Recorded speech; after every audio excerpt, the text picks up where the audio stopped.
organisasi ya, maupun lembaga seperti di LS Finus ya, juga bergerak di beberapa kegiatan.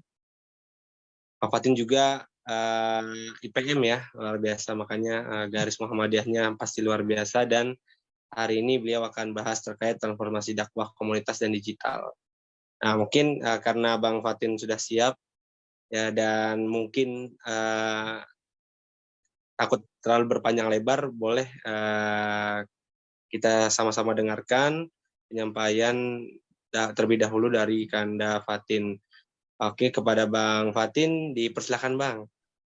Terima kasih Mas Moderator, Mas Fahri, Is yang saya hormati, yang mungkin masih di jalan, lalu ada Ustaz Farul Rozi, ada Ustaz Rehan.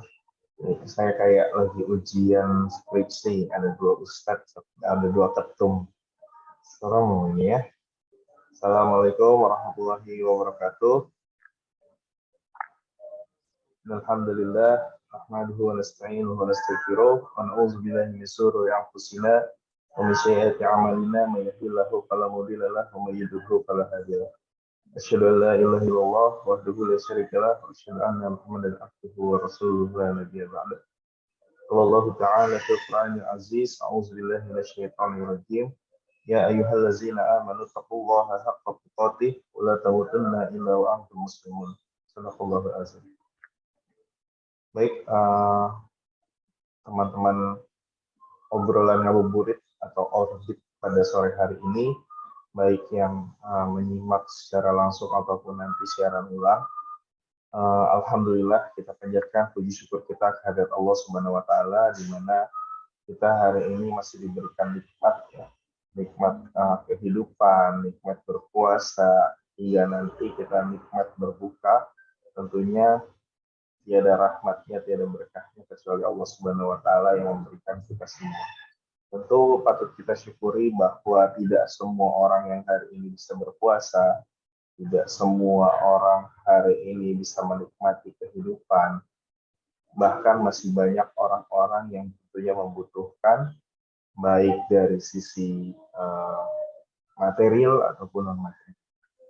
Salawat serta salam tak lupa juga tercurah kepada Nabi kita, Nabi Muhammad SAW, yang tentunya selalu menjadi ukhuwah hasanah, yang menjadi suri tauladan kita, menjadi pemimpin di seluruh dunia yang tiada tandingannya, yang begitu luas ya, memimpin dan mengajak umat Islam untuk terus bersalawat kepada Nabi.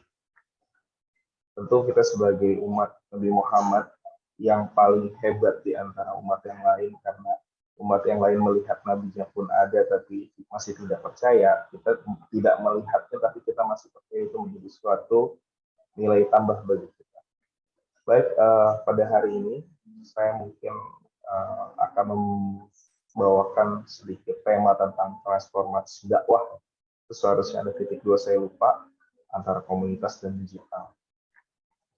Tentu kita semua tahu dari dakwah dari untuk umat muslim berdakwah ya. Yang terkenal adalah surat An-Nahl di 125, yaitu ud'u ila sabili rabbika, maka serulah kepada Tuhanmu bil hikmah, dengan hikmah, wal mau'izatil hasanah, dan juga dengan pengajaran yang baik, wajadilhum billati hiya ahsan, dan juga berdebatlah dengan cara yang baik. Inna rabbaka wa a'lamu biman dhalla, dan sesungguhnya Allah lah yang mengetahui yang mana yang sesat, wa huwa a'lamu bil muhtadin, dan juga mengetahui siapa-siapa yang mendapatkan petunjuk. Nah, ini pun menjadi bagian dari kita, dasar kita untuk mengajak seluruh manusia kepada jalan Allah. Baik, pemirsa Orbit ya, dan juga teman-teman PDPM yang saya hormati. Tentunya ada banyak ayat-ayat yang memang menjelaskan bahwa berdakwah itu harus gitu ya. Kebanyakan dari kita adalah dakwah bilisan gitu ya. Jadi menggunakan lisan, di mana ya seperti hari ini menggunakan metode ceramah, lalu juga di pengajian-pengajian ada juga dakwah bilhal dengan perilaku-perilaku, ada juga dengan tindakan-tindakan yang nyata, itu bagian dari dakwah. Dalam buku Islam Dakwah yang diterbitkan tahun 88 menjelaskan bahwa dakwah dalam surat Yusuf 108 merupakan panggilan atau seruan bagi umat menuju Allah. Ada juga dalam Quran surat Al-Imran ayat 19 yaitu jalan menuju Islam. Dakwah juga sebagai upaya umat muslim untuk merealisasikan fungsi dari rahmat dan risalah itu sendiri. Dakwah juga menurut surat Al-Maidah ayat 60 ya meneruskan tugas Rasulullah Shallallahu Alaihi Wasallam, dan juga menurut Al-Imran 104 ya dan 110 114 yaitu menyampaikan dinul Islam kepada seluruh umat manusia. Nah, Al-Imran 104 ini merupakan salah satu ayat dasar Muhammadiyah ya, yang dulu Mbah Dahlan menjadikan dasar pendirian Muhammadiyah. Wa taqumu minkum ummatun yad'una ilal khair wa ya'muruna bil ma'ruf wa yanhauna 'anil munkar wa ulaika humul muflihun. Nah, sedangkan fungsi kerahmatan itu menjadikan upaya menjadikan atau mengoperasionalkan Islam sebagai rahmat, sejahtera, sebagai pembahagia, pemecah kesalahan bagi seluruh umat manusia. Itu ada di surat Al-Anbiya ayat 107. Baik, teman-teman yang dirahmati Allah, pada kali ini memang komunitas adalah bagian dari kelompok ya yang tergolong masyarakat dalam komunitas kelompok kecil yang biasa disebut community ya. Sifat dan karakternya memiliki karakter yang spesifik, tentunya memiliki kesamaan. Biasanya dalam satu wadah suatu kelompok sosial memiliki organisme lingkungan yang sama, ketertarikan dan habitus yang sama. Nah, dalam komunitas ini juga banyak sumber daya, preferensi, kebutuhan, resiko, hingga kegemaran yang sama gitu dalam segala kondisi tertentu. Dalam lingkungan komunitas ini biasanya lebih menunjukkan ke satu irama yang sama ya. Secara sosiologis, komunitas menunjukkan sekumpulan orang dengan struktur sosial ya, dengan rasa, kepemilikan, dan semangat komunitas tertentu dengan lokasi di geografis tertentu. Kalau ada juga dari istilah antropologis, dijumpai komunitas memiliki kekhasan identitas yang kuat, sehingga memiliki sifat komunal, dijumpai komunitas etnik, agama, dan lain-lain. Salah satunya adalah komunitas yang banyak dilihat orang adalah mungkin komunitas anak-anak muda, komunitas skate, komunitas dari misalkan pengguna suatu transportasi dan sebagainya, itu bagian dari komunitas. Nah, transformasi dakwah di dalam komunitas ini tentunya harusnya sudah kita jalankan sejak lama gitu. Bahkan dalam Tanfidz Muktamar Muhammadiyah di Makassar 47, dakwah komunitas menjadi salah satu strategi dakwah Muhammadiyah, di mana Muhammadiyah sebagai gerakan pencerahan yang berikhtiar gitu ya, mengembangkan strategi dan juga penguatan pada perubahan, melahirkan amal usaha dan aksi-aksi sosial kemasyarakatan yang tentunya memihak pada kaum du'afa, mustad'afin, dan juga civil society bagi kemajuan kesejahteraan bangsa. Pemikiran Muhammadiyah juga berpijak pada tajwid dan kualifikasi. Jadi memang perlu adanya perubahan-perubahan gitu ya secara strategi dakwah kita. Tentunya Muhammadiyah tetap mengembangkan strategi pendidikan ya, di potensi akal budi manusia dimanapun secara utuh, tentunya di bagian keagamaan, terus muamalah dunia, dan juga membangun kesalahan individu maupun kesalahan sosial yang tentunya akan membangun sosial baru yang religius dan humanistik. Teman-teman yang dirahmati Allah, memang transformasi komunitas dakwah komunitas ini perlu dilakukan oleh kita semua. Salah satunya adalah kita melihat bagaimana realitas dari komunitas itu sendiri. Hari ini banyak sekali anak-anak muda yang tergabung dalam komunitas, tapi kita belum bisa masuk ke sana. Kita hanya bisa menyentuhnya di ruang-ruang digital, ruang-ruang publik yang kita juga belum maksimalkan dakwah di sana. Salah satunya adalah kita masih hanya berdebat persoalan antara halal dan haram, terus juga berdebat bagaimana antara salah atau tidak, yang tentunya memang menjadikan itu hambatan bagi gerakan dakwah kita. Nah, selain itu, dalam hal ini adalah ketika memang kita ingin bertransformasi, berubah secara terus-menerus, tentunya kita juga harus berkomitmen terhadap suatu hal.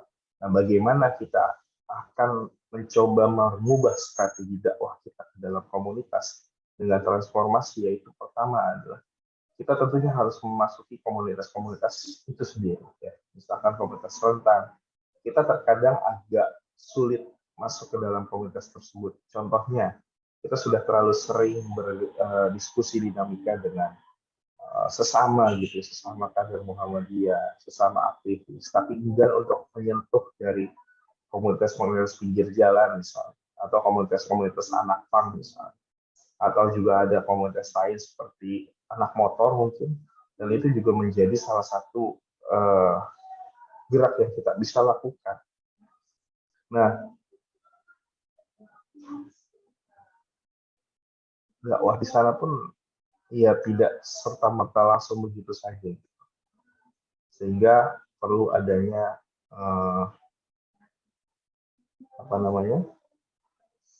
perlu adanya dorongan gitu, sehingga tidak hanya dakwah bilhal. Mohon maaf agak ditutup karena sinyalnya agak goyang.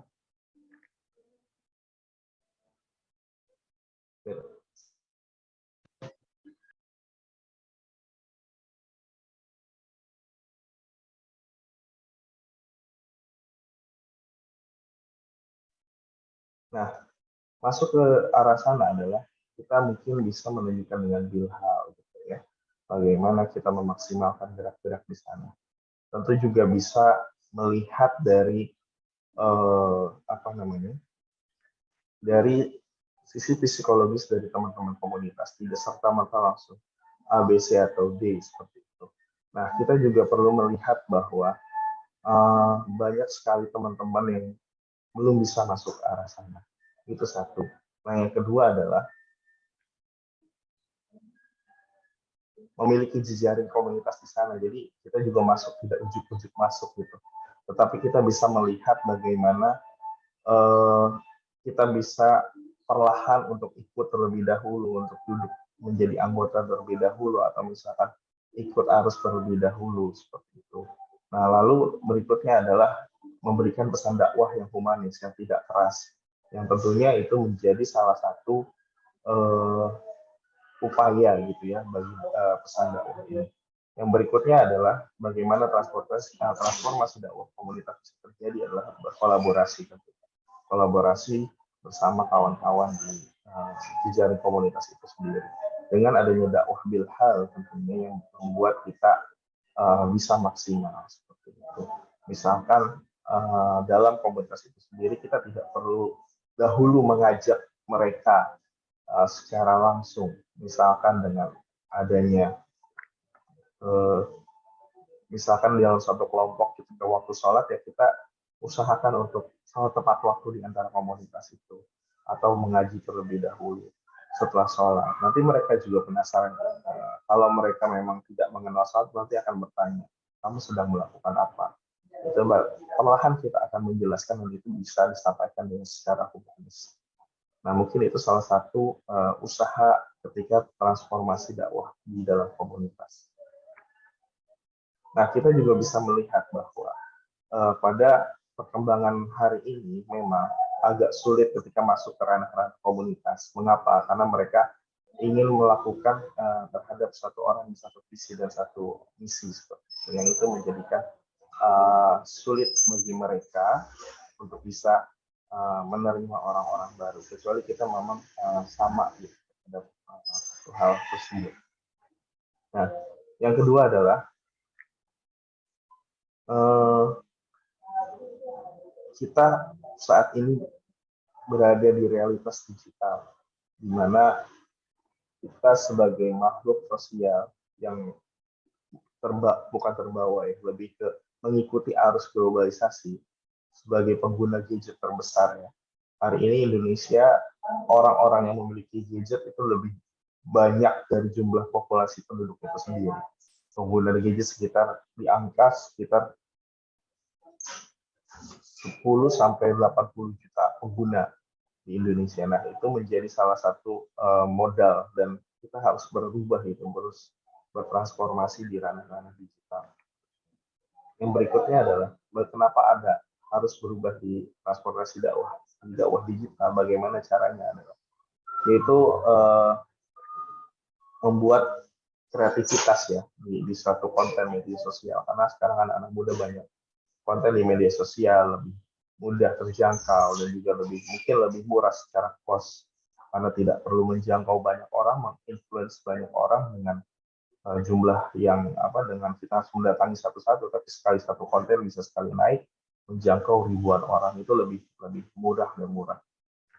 Nah, menjangkaunya adalah tadi kreativitas tentunya dengan konten-konten dakwah yang menarik, ya, misalkan konten-konten yang dipotong-potong, diambil sisi menariknya dan itu di post itu akan menjadi menarik perhatian sendiri. Tentunya juga jaga ide-ide adalah tidak kaku ya. Bagi kita banyak sekali yang memang harus saklek ketika A, B, B itu agak sulit. Tapi ketika kita melihat contoh-contoh influencer yang juga pendakwah, misalkan Ustaz Adi Hidayat yang memang sangat dalam pengajiannya sangat sangat humanistik gitu. Jadi tidak menjudge orang salah, tidak menjudge orang tidak menghakimi gitu. Itu juga menjadi salah satu bagian dari dakwah yang dilakukan oleh Ustaz Hidayat dan melakukan transformasi dakwah di dunia digital.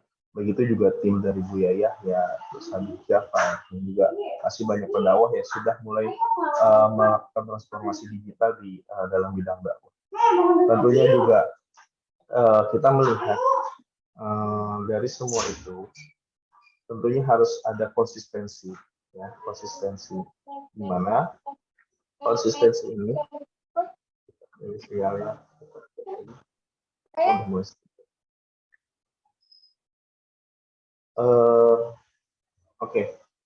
dari konsistensi juga tentunya diperlukan. Bagaimana ya, contohnya adalah hari ini menjadi salah satu transformasi dakwah di era digital, mungkin bisa dipotong-potong menjadi salah satu cara gitu ya, misalkan yang menariknya dipotong terus nanti selengkapnya bisa dilihat di YouTube atau seperti apa, itu menjadi salah satu bagian yang harus tentunya kita lakukan dalam transformasi itu.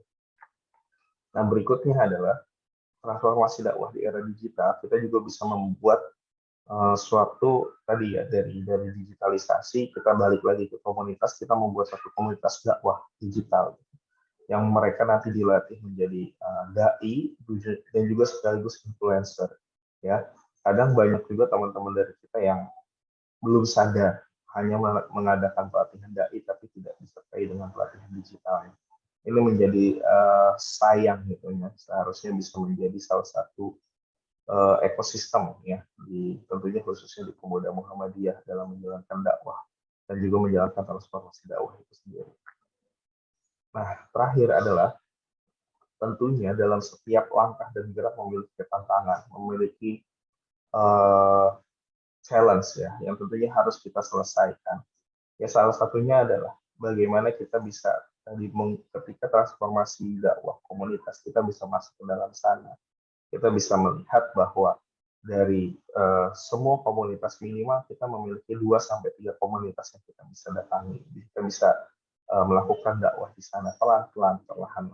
Dan juga dari transformasi digital tadi kita bisa berlari cepat sebetulnya. Hanya saja tentu membutuhkan tenaga yang lebih besar lagi karena membuat konten juga tidak mudah dan juga tidak memiliki kalau tidak memiliki basicnya agak sulit. Kira-kira seperti itu. Nah, dalam rangka transformasi ini tentunya dibutuhkan support lebih ya, baik dari atau modal awal, baik dari SDM, secara knowledge, secara pengoperasian alat, secara editing ya, itu juga menjadi satu challenge tersendiri dalam langkah transformasi digital. Nah, transformasi digital juga kalau anak-anak muda biasanya bisa melalui tulisan, website yang memang Muhammadiyah sudah melakukan banyak yang seperti itu ya di banyak tempat gitu. Nah, berikutnya adalah kita bisa melihat manfaat-manfaat ketika itu sudah dilaksanakan. Yang pertama adalah tentunya kalau misalkan kita bisa berhasil merebut momentum dalam transformasi dakwah baik di komunitas ataupun digital, tentunya kita akan mendapatkan atau bisa menginfluence banyak orang ya.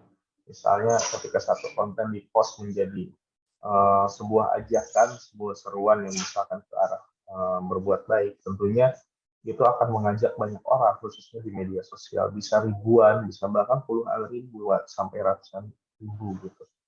Konten-konten yang kita misalkan kita bisa lihat influencer adalah ya Ustadz Adi Hidayat itu sendiri yang bisa menginfluence banyak orang. Saya yakin lebih dari puluhan ribu orang. Tentu itu bisa menyadarkan tanpa harus misalkan pindah dari satu tempat ke tempat lain. Cukup direkam di satu tempat ceramah itu bisa membagikan ke 1.000 orang di YouTube, baik di Instagram ataupun TikTok dan lainnya. Yang berikutnya adalah tentunya mengajak segmen baru ya untuk berbuat baik. Misalkan di komunitas mereka biasanya tidak pernah bakti sosial, tidak pernah berinfak, akhirnya mengadakan acara berinfak bersama. Nah, itu juga menjadi salah satu manfaat ketika kita sudah berhasil bertransformasi, melakukan transformasi dakwah baik di komunitas maupun digital. Nah, berikutnya juga kita bisa melihat dari apa namanya, kalau melihat dari misalkan meningkatkan profesionalitas kita sebagai kader, sebagai apa namanya, sebagai kader dakwah yang bisa bertransformasi, itu bisa menjadi manfaat bagi kita. Nah, terakhir tentunya mengajak orang banyak untuk bisa menjadi kader di Muhammadiyah atau di pemuda Muhammadiyah. Nah, itu diawali dengan yang paling mudah adalah dakwah bilhal. Gitu. Walau memang kita agak sulit melakukan ini di tempat baru gitu, tapi setidaknya itu menjadi kekuatan bagi kita melakukan hal-hal baik, minimal menolong orang, atau misalkan sholat tepat waktu, atau misalkan memberi ketika di suatu komunitas itu sendiri, itu menjadi bagian dakwah. Sebetulnya kita sudah melakukan banyak, tapi belum ke ranah-ranah kecil seperti itu. Ya, kita setiap acara tentu menyebar flyer dan sebagainya, itu menjadi bagian dari dakwah, bukan bagian dari ria, tapi bagian dari dakwah karena untuk memotivasi orang untuk melakukan hal tersebut. Bahkan ya banyak juga memang influencer yang mencoba memberi kepada masyarakat yang membutuhkan, tetapi memang ya mereka seperti dilakukan di apa ya, pamer gitu ya, flexing. Nah, itu menjadi salah satu strategi juga sebetulnya. Nah, mungkin itu saja yang bisa saya sampaikan. Takutnya terlalu lama. Mungkin saya cukupkan. Terima kasih. Assalamualaikum warahmatullahi wabarakatuh. Waalaikumsalam warahmatullahi wabarakatuh. Luar biasa, subhanallah, apa yang disampaikan oleh sekretaris kita ya, luar biasa terkait dengan memang menyikapi masa kini ya, dakwah komunitas terutama memang menjadi hal yang penting ya, dan juga dakwah digital gitu, karena tadi benar kata Bang Fatin tadi ya, konten kecil pun akhirnya bisa viral, bisa sampai kemana-mana, jadi tidak perlu effort banyak dan juga tidak perlu apa istilahnya biaya yang banyak, tapi bisa menjangkau berbagai lapis masyarakat. Nah, dari penyampaian Bang Fatin ini mungkin dari teman-teman atau Kanda, Abangda, ada yang ingin ditanyakan, dipersilakan nih. Oh iya, siap Bang Irfan, si di jalan. Mungkin yang hadir hari ini disapa dulu ya, Ustaz Fahraji. Oh iya, kenapa Bang? Hati-hati Bang Evan, masih di jalan. Oh, siap. Hati-hati Kanda Irfan. Mungkin ada pertanyaan dari rekan-rekan sekalian, kawan-kawan Orbit. Ya, baik. Boleh, silakan Ustaz Rozi. Baik, saya ingin bertanya. Assalamualaikum warahmatullahi wabarakatuh. Waalaikumsalam. Ya, baik. Alhamdulillah tadi menyimak sedikit ya. Tadi topiknya lumayan luar biasa ini ya, tentang transformasi dakwah. Transformasi dakwah komunitas dan digital. Ya, terkait perkembangan digital ya. Dakwah digital ya, ini kan kalau kita fokusnya di ruang lingkup pemuda Muhammadiyah Ya mungkin karena kan setiap organisasi itu kan ada kelebihan dan kekurangan.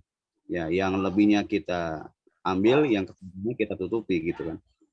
Ya, kalau saya lihat secara pribadi ya, progres perkembangan kepemudaan ya di Muhammadiyah khususnya ini memang perlu ditingkatkan ya, khususnya di dunia digital ya. Ya, karena kan sekarang kan memang sudah serba digital gitu. Dakwah digital itu kan sekarang sudah apa ya, sudah lumayan luas lah, apalagi sekarang kan sudah ada YouTube, ada Instagram ya kan, dan seterusnya. Ya, memang mungkin kalau kita di pemuda ya, di pemuda Muhammadiyah itu lebih ditingkatkan di dakwah melalui YouTube ya. Nah, jadi mungkin ada ya, mungkin ini di tim media kali ya, tim media. Nah, itu mungkin YouTube pemuda ya, itu bisa diisi gitu kan, karena saya sendiri juga belum pernah lihat itu kalau pemuda Muhammadiyah punya YouTube apa enggak gitu. Walaupun yang di Fire kan ada tuh YouTube-nya kan, di bawahnya kan ya, ada Facebook, ada YouTube, ada Instagram, tapi saya belum pernah muncul tuh YouTube-nya, belum pernah ngecek sih. Walaupun yang saya sering bikin flyer, tapi saya belum pernah lihat itu YouTube-nya ada apa enggak. Ya mungkin ini hanya sekedar masukan saja. Mungkin untuk dakwah digital ya, itu bisa lebih ditingkatkan ya, supaya lapisan masyarakat ya, itu bisa tahu gitu. Oh, ternyata tuh di sini ada pergerakan pemuda Muhammadiyah gitu kan. Jadi pemuda Muhammadiyah tidak hanya sekedar katak di dalam tempurung gitu. Jadi tidak hanya besar di dalam tapi di luar kecil gitu. Ya mungkin itu hanya sekedar tambahan saja atau masukan. Baik, itu saja. Tadi pertanyaannya bagaimanakah apakah bagaimanakah cara kita ya kan agar dakwah digital ini itu bisa berkembang gitu. Bagaimana langkah-langkah nyatanya, bagaimana langkah-langkah konkret dari dakwah digital ini supaya pemuda Muhammadiyah itu bisa dikenal oleh seluruh elemen ataupun lapisan masyarakat. Itu saja. Baik, syukron. Assalamualaikum warahmatullahi wabarakatuh. Waalaikumsalam warahmatullahi wabarakatuh. Terima kasih Ustadz Fahrozi. Mungkin bisa ditanggapi langsung oleh Bang Fatin, Bang. Dipersilakan. Masya Allah, pertanyaan Ustadz Farul Razi. Sebenarnya beliau lebih tahu dibandingkan saya. Tapi saya coba untuk menjawab dari pertanyaan beliau. Pertama tentu terima kasih masukannya. Memang untuk YouTube itu masih jarang ya bagi teman-teman dari pemuda Muhammadiyah karena memang membutuhkan SDM yang lebih baik. Gitu. Tapi kita bisa mulai dari hal kecil gitu ya. Rasul pernah bilang, Qur'ani dari 2 ayat. Sampaikanlah dari walau 1 ayat. Itu juga menjadi salah satu modal sebetulnya. Menjadi modal awal untuk kita melangkah di dakwah digital. Nah, selanjutnya adalah ya kita mulai dari hal kecil. Tentunya misalkan rekaman dari setiap orbit, ini kan ada berapa totalnya? Ada sekitar 12 atau 20 gitu ya. Itu perlahan bisa kita upload menjadi konten di YouTube. Rekamannya kita pasang di YouTube. Itu pertama. Atau misalkan kalau mau agak PR dikit, yang bisa diedit, dipotong-potong ke TikTok, gitu, dipotong-potong ke Instagram, ke Reels, itu juga menjadi salah satu langkah konkretnya, gitu ya. Jadi setiap ada acara yang bertemakan dakwah ya seperti Orbit ini, ya itu bisa direkam lalu diupload, diposting di YouTube, di Reels Instagram ataupun di TikTok. Nah, atau rekaman lainnya misalkan setiap kajian kita misalkan adakan kajian bulanan atau tiap pekan, setiap hari apa, itu juga direkam dan itu bisa menjadi konten, menjadi materi. Nah, langkah yang kedua tentunya itu harus ya tadi konsisten. Kita perlu rutin melakukan hal itu karena kita tidak bisa hanya sekali 2 kali saja. Itu yang bisa membuat kita agak PR gitu ya. Kalau misalkan bukan yang biasa kita lakukan, itu akan menjadi PR karena berat gitu. Tapi kalau yang biasa kita lakukan, perlahan itu bisa menjadi kebiasaan gitu. Pelan-pelan misalkan dari hasil orbit diterbitkan, direkam, diterbitkan di YouTube, itu menjadi salah satu contohnya. Terus juga mungkin nanti bisa ada video khusus yang misalkan pusat-pusat muda di Pemuda Muhammadiyah itu bisa rekaman di sana gitu ya, memberikan ceramah walau ketika ceramah itu depannya kosong gitu ya, cuman kamera misalkan atau cuman tim medianya sendiri, ya itu nggak masalah. Mereka bisa syuting di sana, bisa menyampaikan apa namanya, menyampaikan pesan-pesan keagamaan di sana, atau misalkan di live, misalkan ada di studio tapi live-nya di YouTube atau di Facebook atau di Instagram dengan berupa banyak pertanyaan, itu juga bisa dilakukan. Itu menjadi salah satu modal kecil gitu ya, modal awal ya. Kalau nggak dimulai ya kapan lagi gitu. Konkretnya adalah mulai aja dulu. Itu Ustaz Farmazi, mudah-mudahan bisa terjawab. Ya, baik. Terima kasih, Mas Fatin. Baik, terima kasih Bang Fatin dan Ustadz Farroji. Mungkin dari kawan-kawan yang lain ada yang ingin bertanya, dipersilakan.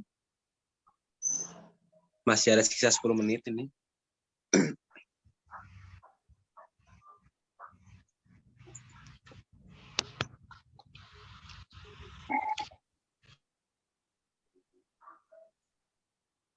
Boleh Bang Irfan? Assalamualaikum. Waalaikumsalam warahmatullahi wabarakatuh. Aduh, udah ganteng belum saya nih? Udah. Sudah Bang, mantap Bang. Luar biasa itu. Luar biasa banget nih. Masyaallah. mohon maaf baru nongol. Sehat Mas Fatin ya? Sehat, Bang Evan. Bang Evan gimana? Udah sampai nih kayaknya nih. Iya. Udah sampai. Dikit lagi tadi, bukan main di depan rumah macet.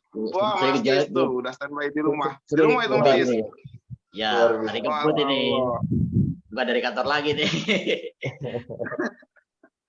Iya, baru nih Abdul nih Mas Is nih. Iya. Bang Fahri gimana, sehat Bang Fahri? Alhamdulillah Bang, agak flu dikit cuma mendingan lah. Lagi musim. Iya, kelihatan itu bindengnya tuh. Iya, bindeng. Ya, oke. Kalau untuk terkait apa materi luar biasa ya, kita ya benar kita itu tinggal ngembangin ya Mas ya, Mas Fatin ya. Tinggal apa ya? Di kita kan cuman konten kreatornya aja yang kurang ya. Ya kan? Kayaknya dan Muhammadiyah juga emang kayaknya tidak terlalu peduli konten kreator deh. Ya kan? Karena belum iya. Ya kita sama-sama tahu Muhammadiyah punya TV sendiri ya yang sudah ada gitu kan. Dan punya apa YouTube sendiri, dan itu kadang Muhammadiyah seringnya itu live aja ya. Kalau saya lihat itu, perhatikan. Iya. nggak pernah gitu ada tayangan Muhammadiyah di TikTok-nya Muhammadiyah gitu kan, di YouTube-nya Muhammadiyah itu yang benar-benar yang dikreasikan gitu kan. Karena emang Muhammadiyah kayaknya udah nggak terlalu peduli banget lah ya. Nyari apa sih Muhammadiyah gitu kan, yang saya perhatikan. Iya, nyari apa posisinya. Perkembangan Muhammadiyah udah dunia ya kan, perkembangan dunia. Nah, tinggal memang kita ini yang orang-orang yang baru eksis ya, baru eksis di Muhammadiyah itu sendiri. Jangan sampai kita tidak memanfaatkan ya, memanfaatkan. Mungkin memang di tempat tinggal kita sendiri kurang begitu terkenal Muhammadiyah karena tidak adanya sekolah besar Muhammadiyah yang ada di sini dan rumah sakit besar Muhammadiyah di sini. Tapi ternyata yang nggak kenal itu, mohon maaf, memang dia tidak berpendidikan kadang-kadang. Kurang ya, pergaulannya kurang jauh, ngopinya kurang malam gitu kan. Begitu. Jadi dia kurang tahu Muhammadiyah. Dan saya rasa Muhammadiyah mah sudah tinggal kita aja mau manfaatin apa enggak gitu kan, seperti itu. Semua lini oke. Dan materi Mas Fatin mantep lah, saya mau udah tinggal gerak kitanya aja di pemuda. Dan teman-teman juga saya rasa kenapa sulit gabung ke pemuda, karena memang pemuda ini benar-benar gerakan nyata, bukan lagi gerak-gerakan nongkrong-nongkrong nggak jelas, gitu kan. Kalau waktu di IPM kan yang penting asal nongkrong ya Mas Fatin ya. Begitupun di IMM, iya asal nongkrong, asal diskusi apa sosok jadi orang inilah gitu kan di IMM ya. Nah, kalau di pemuda memang gerakan real kalau di pemuda ya kan. Kayaknya untuk diskusi-diskusi ilmiah yang terlalu banyak banget durasinya itu anak-anak pemuda kayaknya udah bukan lagi zamannya ya kan. 1 jam bicara gitu kan, 23 jamnya bergerak. Saya rasa begitu kalau udah di pemuda. Bang, mungkin 1 jam bicara, 1 minggu bergerak, bukan jam-jamnya lagi gitu. Di pemuda itu. Jadi tidak ada yang bisa saya tanyakan ya kan, karena apa ya, tinggal pergerakan aja kita ya di sini itu. Tapi mantap lah, mohon maaf sekali lagi baru masuk. Oke, Bang Fahri, itu aja yang bisa saya sampaikan. Mas Fatin, sehat selalu semuanya. Mas Is juga, Bang Ustadz Farul Roji dan Mas siapa tuh? EDPM nih. Ustadz Aduh. Hendrian, Ustadz Hendrian. Ustadz Hendrian, ya Allah, sebagai ini tuan rumah. Inisiator. Ya, tinggal Mas Is nih. Mas Is, gimana Mas Is? Duh, saya nyimak aja dulu deh. Masih baru Ya. bahan ini. Emang baru sampai.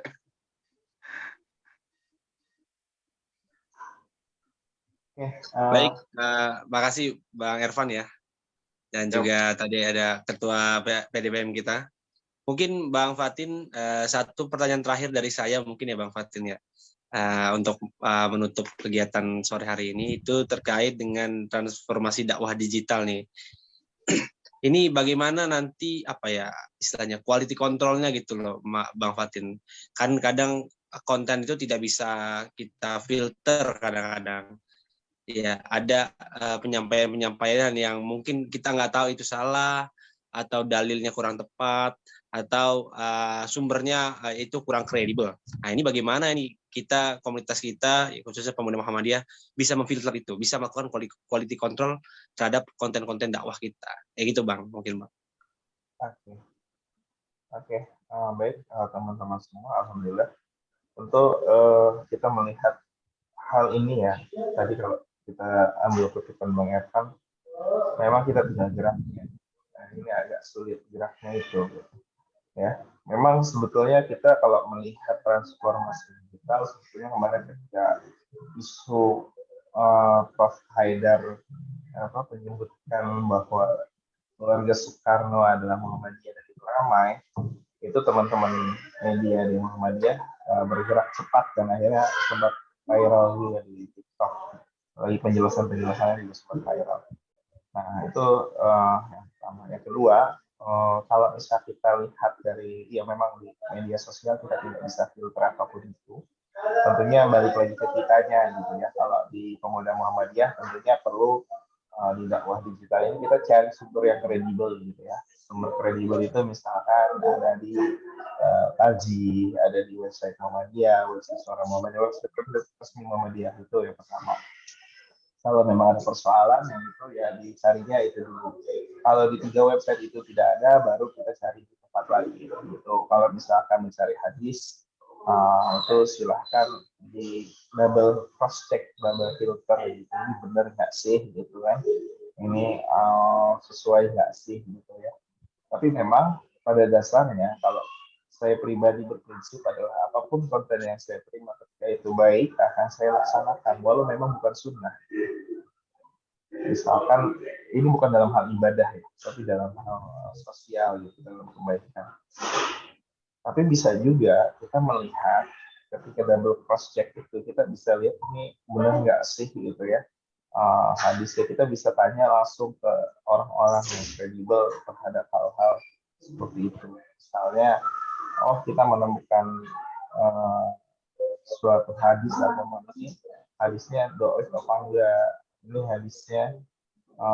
ini hadis atau cuma kata-kata mutiara. Kadang ada ya kata mutiara tapi seperti hadis, itu juga kita bisa tanya langsung ke orang yang memang tapi bisa juga misalkan kita melihat ya tadi apapun yang kita butuhkan, kita usahakan kita cari dulu di Al-Quran. Ketika Al-Quran yang ada baru di hadis, baru ke istimewa ulama. Nah itu juga memang agak prosesnya agak panjang, tapi memang itu yang harus kita lakukan bagi transformasi di dakwah digital. Makanya kita harus memperbanyak konten-konten itu. Mengapa? Untuk melawan konten-konten yang memang palsu, yang memang menjerumuskan, yang memang tidak sesuai dengan sunnah, misalkan. Itu bisa kita share, misalkan konten dari majelis takjil kita bagikan, misalkan baik dari segi tulisan dan video itu juga bisa dilakukan gitu. Nah, ada juga memang cara lainnya adalah ya kita itu tadi kita harus bergerak, betul-betul bergerak gitu ya. Misalkan ngobrolnya sejam, pengajian 2 jam, misalnya yang bergerak itu juga bisa dilakukan. Misalkan di IMM misalkan ya, mau kaji satu, ada kajian khusus misalkan bagaimana hukum sholat jamak ketika acara ya, bagaimana hukum mengkodok puasa ketika memang setelah sakit. Nah itu kan atau misalkan tuntunan ibadah sholat tahajud atau ibadah sunnah lainnya, itu bisa dikemas sebagai konten gitu, yang mana yang sunnahnya, yang mana yang bid'ahnya itu bisa dikemas untuk mengcounter konten-konten yang memang tidak sesuai. Tapi balik lagi ke ada memang bagian-bagian ibadah yang masih diperdebatkan, memang yaitu istilah masing-masing gitu ya. Sehingga itu membuat kita ya akhirnya harus memilih yang mana. Kan ya tentunya hari ini Muhammadiyah dengan beberapa orang tentunya akan berbeda. Kemungkinan besok juga Lebaran beda gitu ya. Nah, itu kan menjadi masing-masing keyakinan gitu ya, antara bagaimana perhitungan hisab itu bagaimana perhitungannya, terus ru'yatul hilal itu bagaimana pelaksanaannya. Itu kan mempunyai dalil dan cara yang masing-masing sama-sama kuat gitu. Nah, lagi itu kita harus toleransi gitu. Jadi itu Mas Fahri, semoga bisa terjawab. Baik, Bang Fatin, terima kasih banyak atas jawabannya. Sekaligus sebagai mungkin closing statement tadi dan penutup pada kegiatan orbit kita pada sore hari ini, alhamdulillah kita telah melaksanakan orbit seri ini ya dengan materi transformasi dakwah komunitas dan digital dengan lancar. Mungkin itu dari kegiatan hari ini. Kami ucapkan terima kasih tentunya kepada materi kita hari ini, Bang Fatin Robbani Sukmana selaku Sekretaris PDPM Kabupaten Bekasi atas kesediaannya mengisi materi kesempatan sore hari ini.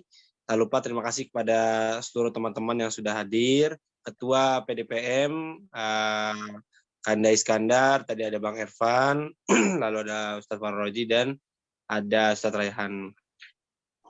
Tanpa panjang lebar mungkin kami akhiri ya.